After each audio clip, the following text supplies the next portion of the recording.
এই আসিয়া দৃশ্য আমরা ভুলে যাবো।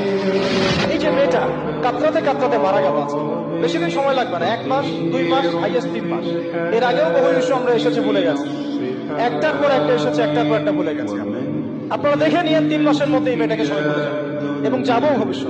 লিখে নেন আপনারা, এই বাচ্চার কথা কেউ মনে রাখবে না, এই বাচ্চাটার কথা কেউ মনে রাখবে না।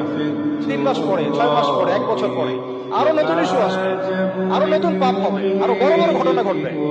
এরপরে মানুষ এই বাচ্চাটাকে ভুলে যাবে।